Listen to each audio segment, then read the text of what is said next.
So here we are for the weekly race. I'm driving the green GDR. That's me, J&D Moto. It's 3 laps around Bathurst, Mount Panorama, which is really short, to be honest. It needs to be a lot longer than that, but anyway, it's a good track, so I'm onto it. The pole sitter is running a 2:02 for this race, so it's a little bit ahead of me. I think I qualified with a 2:04, so definitely a little bit off the pace, but my race pace is pretty close to that 2:04, probably sort of low 2:05s, I would say.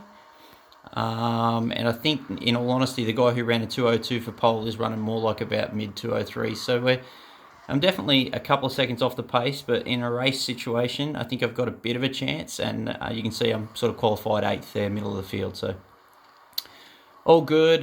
Just the usual things to look out for. Stay out of trouble in the first lap, I'm running no traction control, so it's really easy to get looped in the first lap if you're not paying attention, and especially if you get some help. So just trying to take it easy, let things unfold. And so making my way up the hill for the first time, I can already see that this guy in front of me, number 7, is driving a Porsche 911, and he's a bit squirrely. So I'm sort of keeping the pressure on him a bit, but I'm also waiting for a good spot to get past him, because Mount Panorama really doesn't have too many passing opportunities. If you're really brave and you get it right, you can pass on the inside down into Forest Elbow here before you come on the Conrod Straight. Just here, you could pass into there if you were super brave, but it's really difficult to get done, to be honest. And the track is actually a lot more narrow than it seems, so there's really not a lot of room for two cars to be going side by side anywhere. Anyway, I'm following him here down. I got a better run. I'm following him down Conrod Straight into what I reckon would probably be one of the better passing opportunities. So into the braking area of this left-hander. There's definitely a chance to get past there.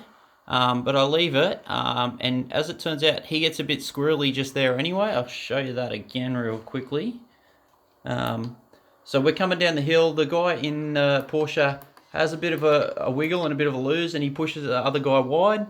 So it sort of opens up the track for me, and I slot up the inside. Unfortunately, although I do make the pass, and I think it was pretty clean, to be honest, I do cop a penalty for that. There's not really a lot I could do.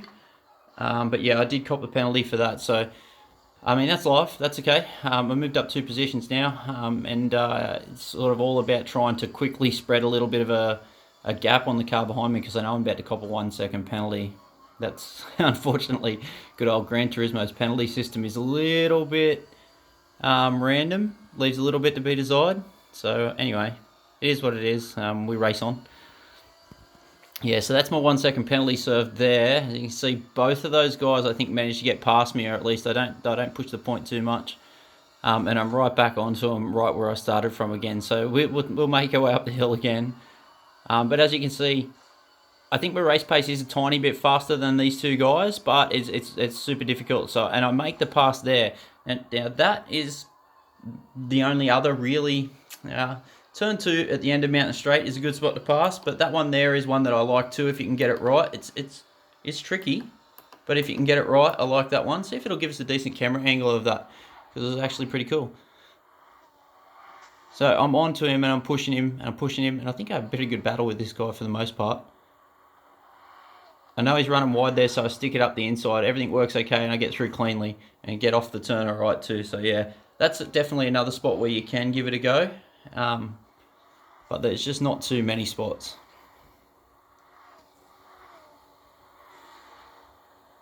I go through Reed Park and over McPhillamy, McPhillamy here, and then into Skyline.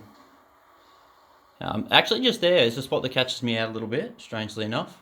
I have a tendency to run a little bit wide there and catch that ripple strip and have a bit of a lose there. So got through it cleanly though. Make my way down through the S's.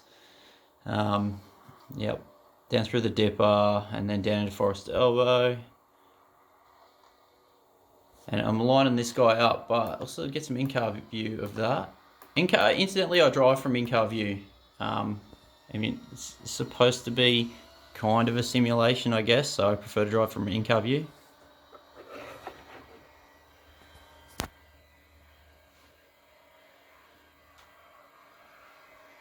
Pretty easy pass there. I mean, I just got off the corner better than him and pretty much just slipstreamed and drove straight past him, so there's nothing unusual there. I'm running a projector setup, so I'll come back far enough so that you can see what's going on. Get my headphones out of the way. That's kind of the view that I've got. You can just see the top of my wheel there. I'll give it a little bit of a tunzo for you, just for shits and giggles. But at the moment, I'm sort of just playing back the replay so that I can give you a bit of commentary, because I don't have my mic set up properly at the moment. But anyway, this is about where I get to. It's the last lap now anyway, so like I say, 3 laps is pretty short. Royal Valkyrie, the guy in front of me in number 5, is actually a pretty good driver. He's an A-rated driver as well. And he's a guy that I come across a little bit and sort of have some good races with. So I'm definitely trying to be clean. And as you can see, mistake there. A mistake there kind of loses any chance I've got of catching him anyway. So the best I can hope for now is to kind of just hang on to my position for the rest of the race, which I do. So trying to just drive clean out of here now and not push any harder. I was still pushing, and it caused me to sort of spin up the rear and make that little mistake there, which is super easy to do coming out of the cutting as you turn in right there, and she sort of unloads the inside tyre really easy and just spins really easy there, so it's light on the throttle. But I still haven't got my run down the hill quite right, and that's why, like I say, I qualified with a 2:04, and I'm not down anywhere near those top guys, which is not really a surprise for me, to be perfectly honest with you. My level is kind of not quite there. I'm typically a good second or two away from the top 10 time guys, which is okay. I mean, it's competitive for where I end up being and where my rating and everything is anyway. So I get a lot of good racing where I am. But I mean, normally if I can get to within about 2 seconds of the fastest times, that leaves me normally in pretty good stead. I will say that I can't really do a very good qualifying time. So my qualifying time is a lot closer to my race pace. You see some guys that bust out qualifying times that are unbelievable, and then and in the race, then they're no faster than anyone else. So my qualifying time is a pretty good indication of what my race pace is going to be.